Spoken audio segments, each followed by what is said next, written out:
In this video, we'll study about fertilization. The fertilization means fusion of two mature germ cells, an ovum and a spermatozoon, to form a diploid zygote. The fusion takes place usually in the ampulla or lateral one-third of the uterine tube. In fact, the fertilization is an antithesis of cell division. Here, two highly specialized haploid gametes are fused, result in the formation of most unspecialized or undifferentiated diploid zygote. The mechanism of fertilization can be studied in the following stages. First is the approximation of the gametes, second one contact and the fusion of the gametes, and the third one the effects of fertilization. First we'll see about the approximation of the gametes. It involves the transport of the sperms and the ova in the female genital tract to reach the uterine tube. The transport of the spermatozoa, when deposited in the vagina at coitus, it is believed to be facilitated by the prostaglandin of the semen, which induces powerful contraction of the uterine muscles. Moreover, the coital reflex releases oxytocin from the neurohypophysis, which increases the contraction of non-gravid uterus. The vacuum created in the uterine cavity in between the successive contraction allows the aspiration of the sperms passively from the vagina and produces a thorough mixture of the sperm with the secretion of the uterine glands. The part of the mixture enters the uterine tube by aspiration. Active motility of the sperms does not help much in the transport mechanism. During their ascent through the female genital tract, the spermatozoa are gradually reduced in number by the barriers provided by the abrupt constriction at the cervix and the uterine ostium of the tube. As a result, remarkably reduced number of sperms, about 300 to 500 sperms, appear at the site of the fertilization. Most of the sperm die within 24 hours after ejaculation. Transport of the oocyte into the uterine tube is encouraged by the ciliary beads and rhythmical contraction of the musculature of the uterine tubes. Sometimes an oocyte from one ovary is aspirated into opposite uterine tube by a process of transcoelomic migration. Next we'll see the contact and the fusion of the gametes.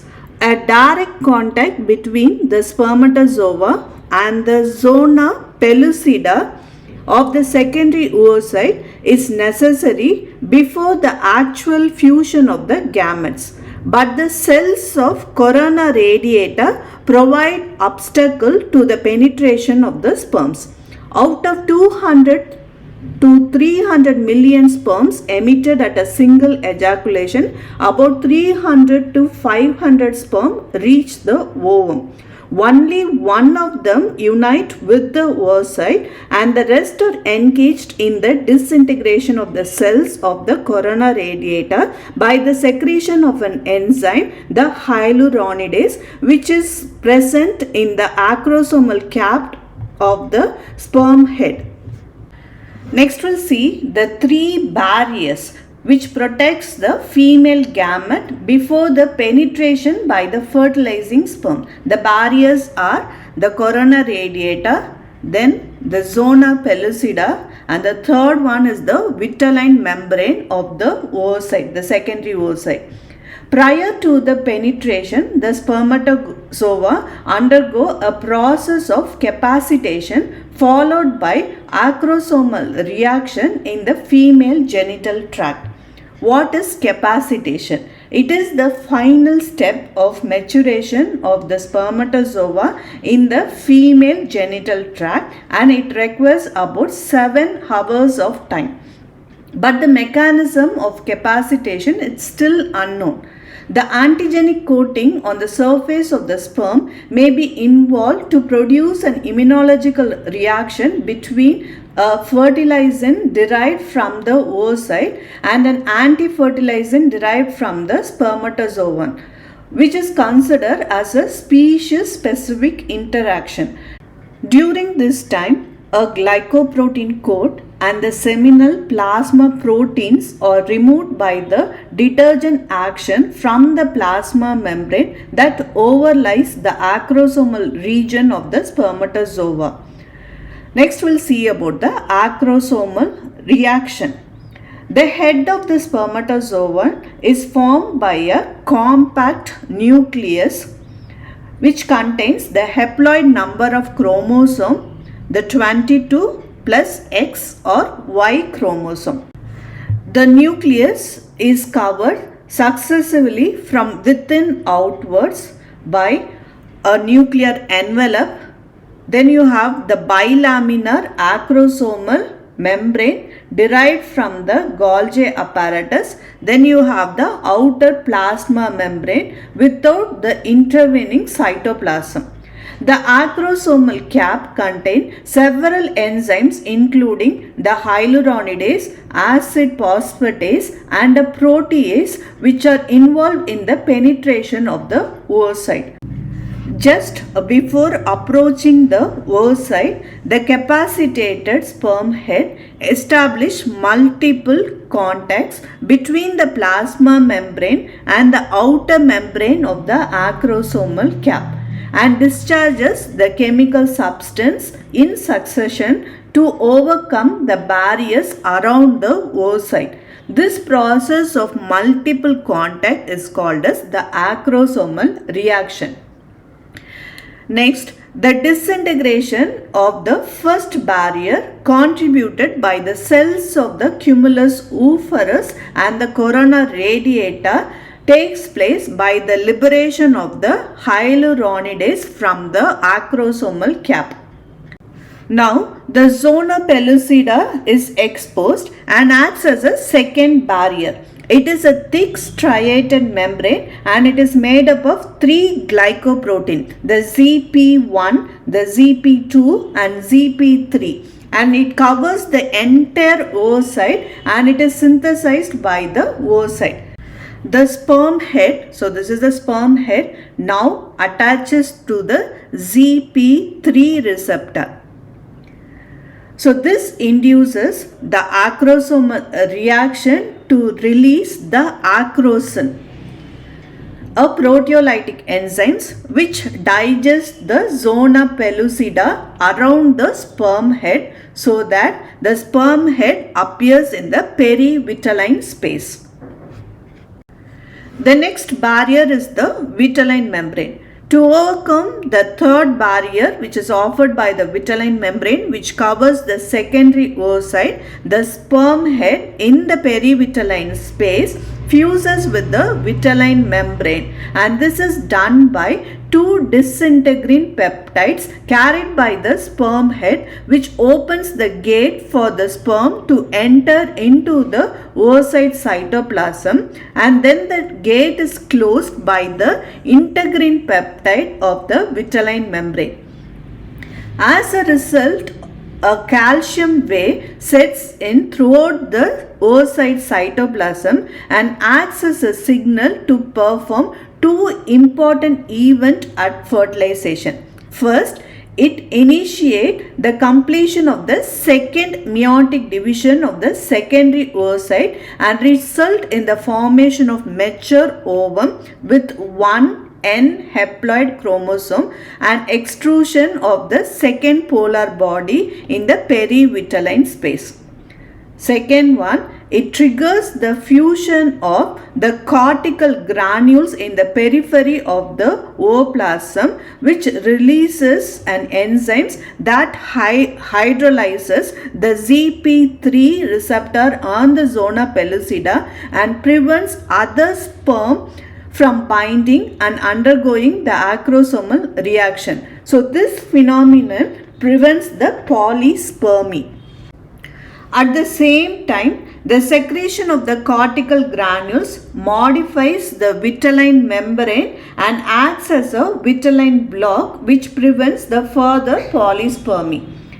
The cytoplasm of the mature ovum now contains two pronuclei, a sperm head with its nuclear envelope containing one N haploid chromosome 23 is somewhat swollen to form the male pronucleus. In the similar way, the nucleus of mature ovum forms the female pronucleus.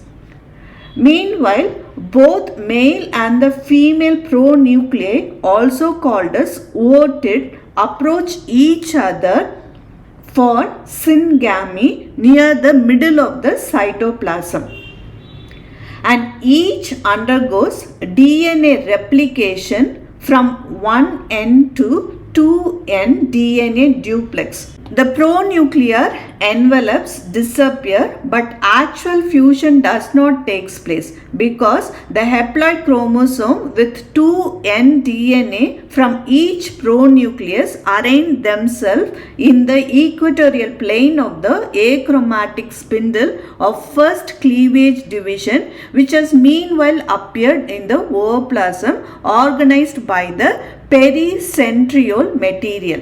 Thus, the concept of single-celled diploid zygote with a membrane-bound nucleus does not truly exist. So next we'll see the effects of fertilization. The following effects may be observed in the fertilization. First, the completion of the second meiotic division of the female gamete. Immediately after the entrance of a spermatozoon into the secondary oocyte, the secondary oocyte completes the second maturation division and forms the mature ovum with the extrusion of the second polar body in the perivitelline space, and the nucleus of the mature ovum becomes vesicular and it is known as the female pronucleus.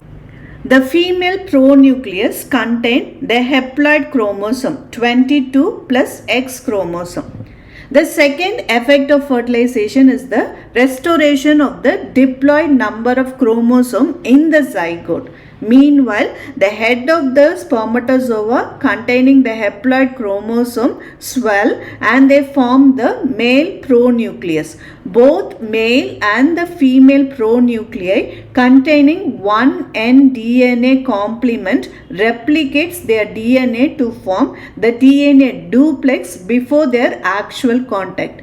The male and the female pronuclei meet each other near the center of the ovum and the nuclear membrane disappears. This results in the restoration of the diploid number of chromosome, that is the 46 chromosome, which is constant for the species. At the same time, the anterior centriole of the sperm divides into two and occupies the opposite poles of the new spindle. The chromosome of both the parent arrange themselves around the equator of the spindle. It must be admitted that the zygote contains equal shares of chromosome and the hereditary material from both the parents, but the amount of cytoplasm is contributed to the zygote is exclusively derived from the mother. So this suggests that the ovum plays a greater role than the sperm in the development of new individual. The third effect is the determination of the chromosomal sex. Out of the total sperm population, half of them contain X-bearing chromosome and remaining half contain Y-bearing chromosome. Each mature ovum contains an X chromosome. When an X-bearing spermatozoon fertilizes an ovum, the zygote contains 2X chromosome plus 44 autosome and a female child is formed. If an ovum is fertilized by Y-bearing spermatozoon, the sex of the zygote will be male containing XY chromosome plus 44 autosome. Therefore, the father decides the chromosomal sex of the offspring. The fourth effect of fertilization is the initiation of the cleavage division of the zygote. The fertilization provides energy for the repeated mitotic division of the zygote and results in the formation of a mass of cell called the morula. After the nuclear fusion, the zygote with the 46 chromosomes are arranged in the equator of the spindle, and each chromosome split longitudinally and migrates to the opposite pole of the spindle.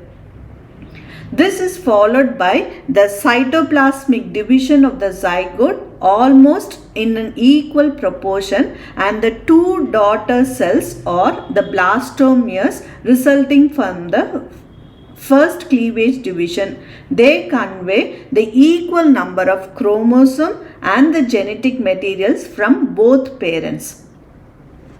Next we'll see the period of gestation. The duration of the pregnancy in human covers a period of 40 weeks or 280 days. So it is otherwise the 9 calendar months plus or minus 7 days. The date of pregnancy is calculated from the first day of the last menstrual period. So the LMP. So this is called as the menstrual age of the fetus. The fertilization age of the fetus is, however, 2 weeks less than the menstrual age because the ovulation takes place about 14 days prior to the onset of next menstruation. The 7th calendar month or the 28th week is called as the viable age of the fetus. Because if the fetus is delivered during the viable age, it may have an independent existence from the mother.